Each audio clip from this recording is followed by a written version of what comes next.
Hola a todos, estamos en otra edición de Balanza Judicial. Quien les habla, Raúl Ramírez y Liz Analía Acosta. Hola Liz, ¿cómo estás? Hola Raúl, ¿cómo estás? También un saludo a todos. Bueno, hoy tenemos que hablar del caso Ceprelat, caso Filtraciones o más conocido también como el caso de Mario Abdo Benítez. Exactamente, queremos explicar todo lo que El sería, entramado, ¿verdad? claro, la acusación en sí y todo lo que entiende, porque se habla de filtraciones de Ceprelat, pero en el fondo no se entiende qué es lo que dice la fiscalía y todo. Y esto empieza ya el año pasado, Liz, tiene un montón de pormenores, tanto así como la denuncia que se hizo, la imputación, después salieron estos chats entre Aldo Cantero y el abogado Pedro Pedro Velar. Velar, por ejemplo, que motivaron una investigación que finalmente se desestimó, ¿verdad? Y también, ¿cómo se llama? Lo que sería el retraso judicial a raíz de los recursos planteados por las partes que actualmente tienen el caso trabado. Está también una ampliación del plazo para investigar, incluso de 6 meses más. Por eso es que ahora, el 11 de marzo, se presentó una acusación finalmente, Liz. Exactamente. ¿Qué pasó antes de que se acuse? Porque según las defensas y según varias personas que ya anunciaban esto que iba a pasar, hablaban de una acusación cantada. Bueno, la fiscalía, luego de haberle sacado a Aldo Cantero, Giovanni Grisetti de la causa, cuando saltó este tema de los chats, supuestos chats filtrados, bueno, ahí le ponen a fiscales antidrogas. Recordemos quiénes eran primeramente. Está el fiscal Luis Said, quien se apartó de la causa, y en su lugar entra Osmar Segovia. Entonces estaba conformado por Osmar Segovia, Fabiola Molas y Guillermo Sanabria. Fabiola Molas después, ella es asignada como fiscal adjunta el año pasado, entonces sale de la causa. Osmar Segovia le transfieren a partir del febrero de este año a Paraguarí, entonces también sale por ende de la causa. ¿Y quién quedaba solo? Guillermo Sanabria en la causa. Bueno, después, y nos enteramos de esto ya poco tiempo antes de que se presente la acusación de que habían otros fiscales que fueron asignados tiempo atrás.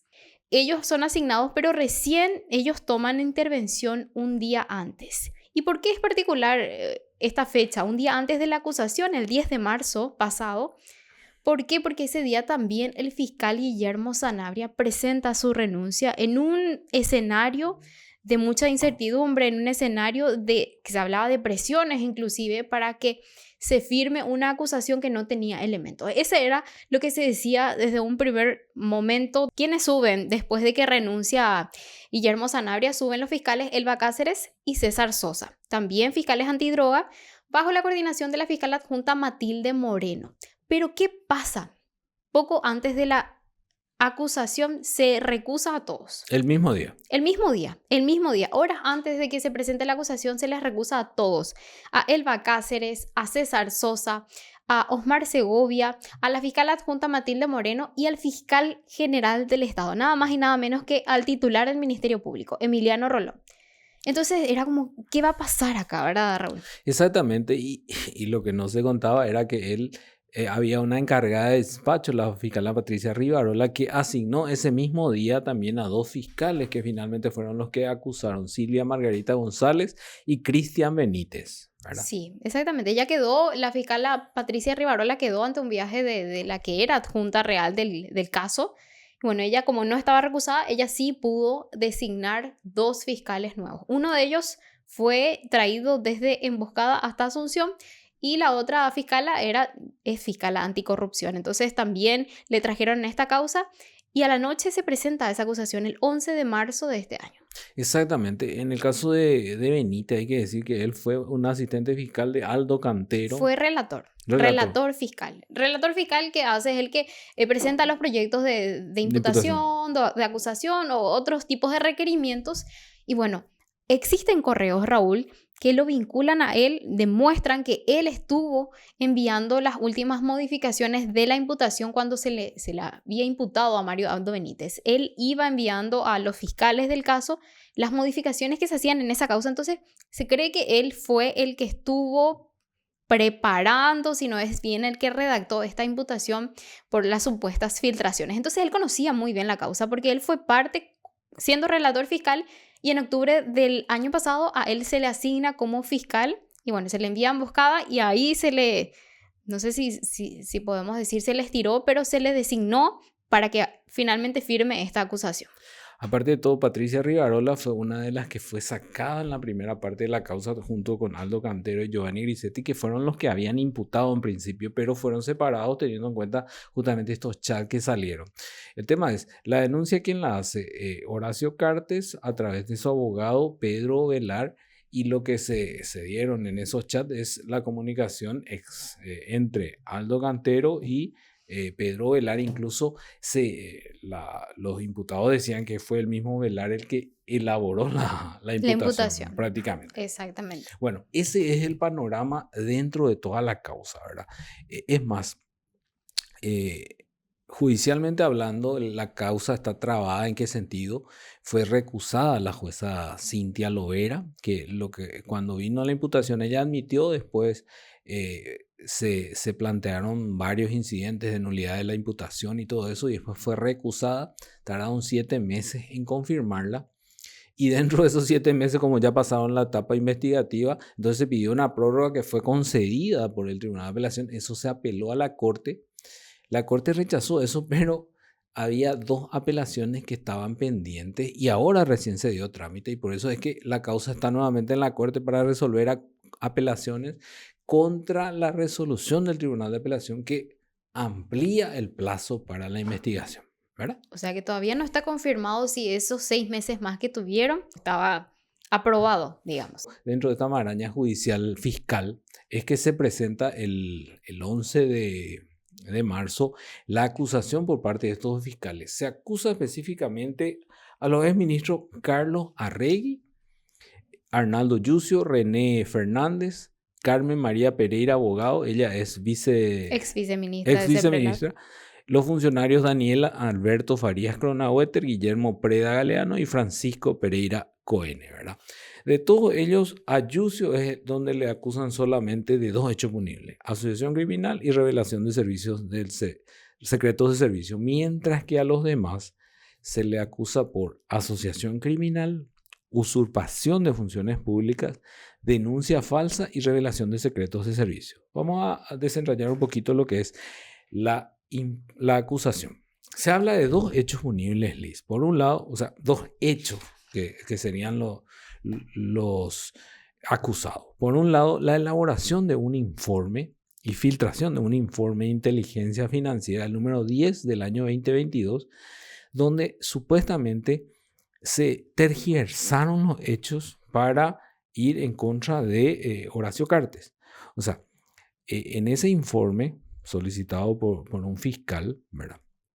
En este caso el ahora juez Osmar Legal, se señaló, por ejemplo, que la firma Tabesa había vendido cigarrillos por la suma de 1.500 millones de guaraníes aproximadamente, un poquito más, ¿verdad?, a Unicanal, ¿verdad? Y ¿qué es lo que dice? Que eso es falso.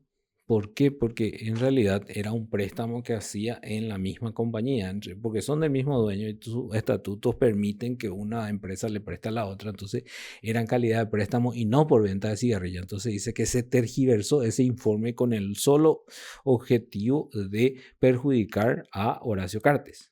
Claro, que en ese momento estaba por lanzar su candidatura como presidente de la ANR. Él lanza esa candidatura el 1 de junio del 2022 y esto comienza supuestamente a gestarse este informe falso desde diciembre, aproximadamente diciembre del 2021 y principios del 2022, un poco antes de que él lance su candidatura.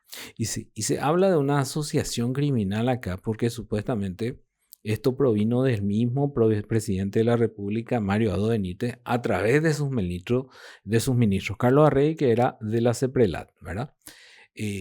En este caso, Arnaldo Yucio, que era el ministro del Interior, y también René Fernández, que era de la Secretaría Nacional Anticorrupción. 3 ministros y los demás funcionarios, ¿verdad? Entonces, ese primer hecho es eso. un informe, elaboración de un informe que tenía, vamos a decir que solamente podía hacerse en la CEPRELAT, e intervinieron otros funcionarios, ¿verdad? Pues René Fernández no era de la CEPRELAT, y también en este caso Farías Cronaueter.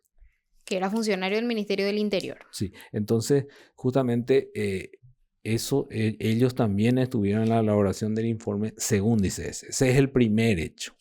Y el segundo hecho acusado es la filtración de un pedido que es de carácter confidencial, realizado a través de una plataforma electrónica de la red de Gafilab, ¿verdad? Por parte de la Fiscalía de Panamá, específicamente por la fiscal Lizzy Bonilla. Ella había pedido antecedentes tanto judiciales como policiales de Horacio Cartes, ¿verdad? Eso era un pedido totalmente confidencial, y supuestamente fueron el ministro Arnaldo Yucio y Carlos Arrey los que habrían filtrado esto juntamente con Carmen Pereira. Entonces, esos son los dos hechos específicos.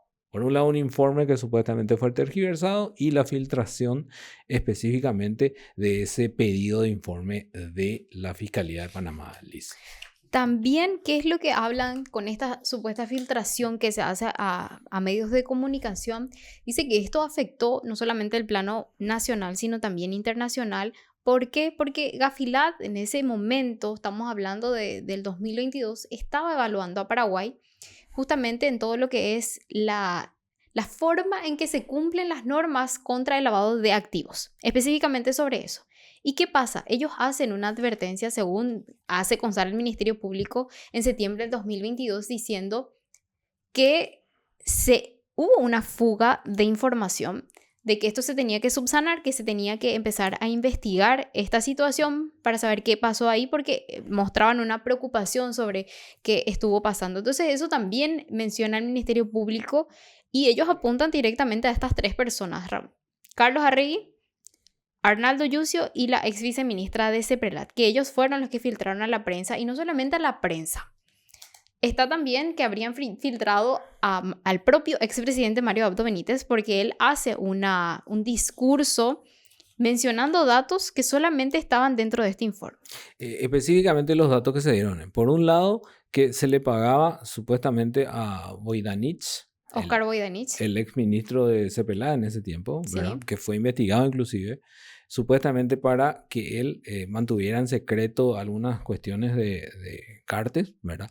Y también el informe de los pagos que recibía el actual presidente Santiago Peña de parte del Banco Basa, ¿verdad? Entonces, esos puntos supuestamente se filtraban. En un discurso de Mario Abdo se habló de 16 millones de guaraní que se le pagaba a él, aunque en los medios se publicó que eran 50 aproximadamente, por un lado. Y por otro lado, Yucio en una entrevista que habla de que la Fiscalía de Panamá le estaba investigando a Horacio Cartes, supuestamente. Ahora, lo que no dice en ninguna parte de esta acusación es cómo o a quiénes le filtró el informe. Si fue a Liz Acosta, a Raúl Ramírez, ¿cómo fue? ¿Cómo le filtró? Solamente dice eso, que filtraron a la prensa y las publicaciones. Aparte también hay que decir que entre la filtración supuestamente fue también al actual diputado Mauricio Espínola, quien él publicó en su red social Twitter. Hoy X, ¿verdad? Hoy X, sí, perdón. Que los salarios de Santiago Peña, justamente, esa es la parte que se le dice. Y hay un punto que llama la atención también, ¿verdad? La misma ex senadora Desirée Massi también publicó un tuit referente a esto, pero ella no fue imputada todavía ni no fue acusada por este caso. Ella creía que estaba siendo investigada, y por eso también pedía poder intervenir en esta causa, poder acceder a la carpeta fiscal, porque ella fue mencionada en la imputación. Sin embargo, a ella no se le imputó, entonces ella decía, a mí también me investigan y en cualquier momento me van a imputar, cosa que hasta el momento no pasó, pero esa sería una de las fugas también, según el Ministerio Público, que se dieron, que también a la senadora, entonces senadora Desirée Massi, le filtraron ciertas informaciones. Es más, en este informe elaborado supuestamente el primer informe, se meten algunas cuestiones también que no fueron solicitadas. Por ejemplo, lo que tiene que ver con Boscato, Luis Enrique Boscato, Darío Messer, por ejemplo, Erico Galeano, cosas que supuestamente no fueron solicitadas. Y cuando se informa a Panamá, también se envían links de publicaciones contra Horacio Cartes, entre ellos Panama Paper, entre otras cosas, ¿verdad? Entonces, se habla de esas cuestiones también, ¿verdad?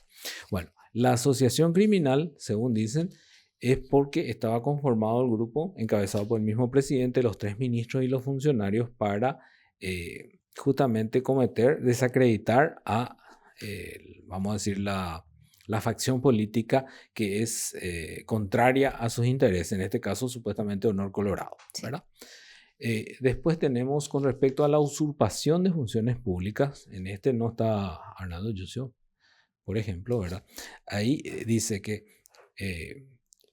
varios de estos se arrogaron funciones que no tenían. Por ejemplo, René Fernández, que no era de la CEPRELAT, también el otro funcionario, que ellos elaboraban el informe y ellos no tenían eso, ¿verdad?